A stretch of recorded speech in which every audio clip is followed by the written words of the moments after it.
She has been very sweet, very caring, and the trauma team at Temple University Hospital, among them Dr. Brian Yorkitis, who was also a traumatic brain injury survivor before he became a doctor. So I'm very glad that he chose to work with people like me. Any questions? Yes. You have an MRI exam of your brain. Did I have a what? An MRI exam of your brain. I did have. Would you like to look at it? Yes, yes.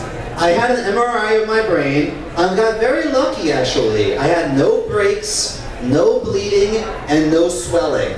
So in terms of prognostic indicators of severity, I got pretty lucky. So that's why I'm functioning as well as I am today, even though I have the memory loss. Okay. Anybody else?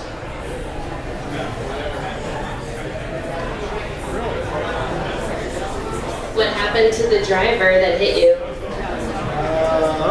That's a bit. Well, I kind of made a deal with my parents that I would focus on my life post-accident, and they would focus on my life accident and pre-accident. So we split up the responsibility for that. Do either one of my parents want to add what might have happened? Mom, Dad? Dad? Okay. Hey, Dad. What happened to the guy who hit me? Nothing. They let him go. They let him go. Nothing happened at all. Why did that happen? Why is it nothing? We don't know. We really don't know. The police couldn't help us at all. Okay. We asked for a police report and they gave us that, but nothing ever happened with the driver. Nothing ever happened to the driver. Okay. Part of that is that the people who were the witnesses were in the car with him, is my understanding. So there were no other witnesses. But we looked at the criminal records of everybody involved. They were all criminals. Okay? The only one who was not a criminal? Hello. So, yeah. Okay? Anybody else? One over there, one over here. I got one. You got one? My dad has one? Okay. Yeah, I lent you $20. You remember? No, I chose not to remember that. I'm sorry. No more money. All right, good luck with that, okay? Anybody else? All right. After a concussion, you tend to be more susceptible to more concussions. Have you suffered any since then? That is true. Second concussion syndrome is what they call it, and no, I have not. I have not sustained any other injuries as a result of this accident. Anybody else? Oh, a lot of questions. Dang. Did you crave any weird foods or anything? Oh, yeah. Any weird foods?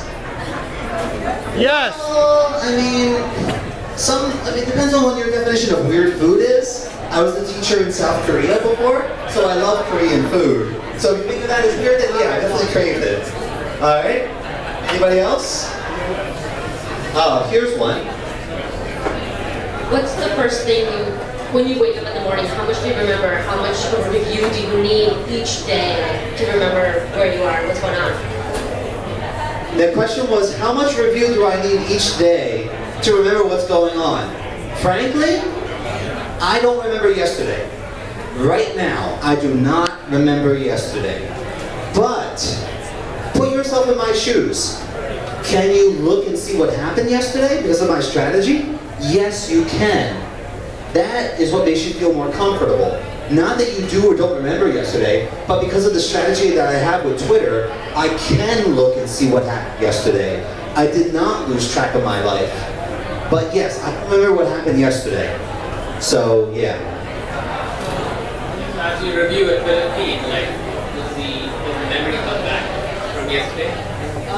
There are some times where, based on how recently it is, some other information will come back as a result, but not always. You know, it's kind of like touch and go.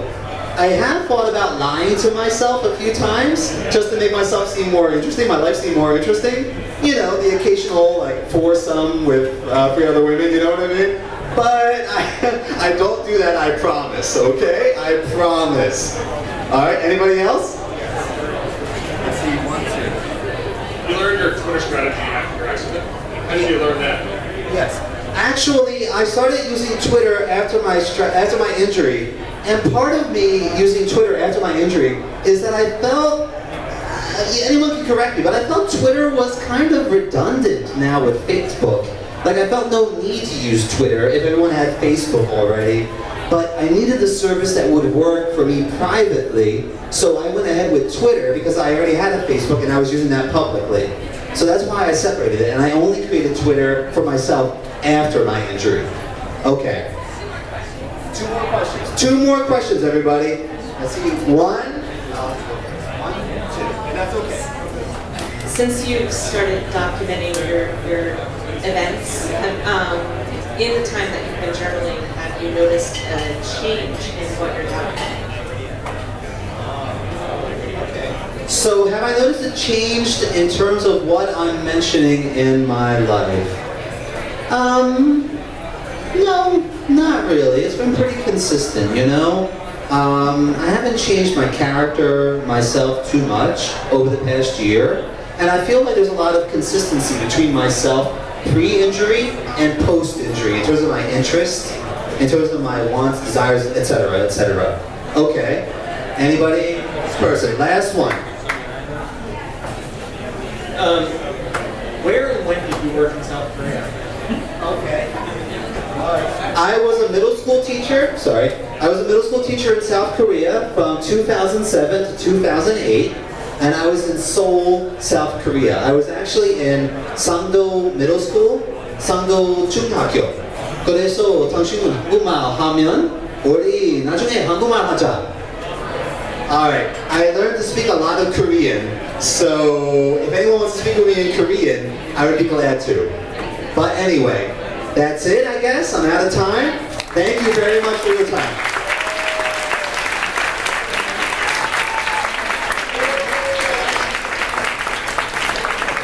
My guess is that if you ask nicely, Thomas will be happy to answer any questions that you have. Come find Thomas.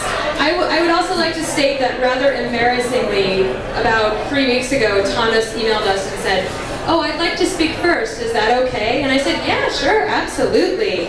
And then within this last week, we sent out the email, and his talk was listed last, and he wrote us, and he said, "I thought I asked if I could speak first," and I wrote, "Oh yeah, sorry about that."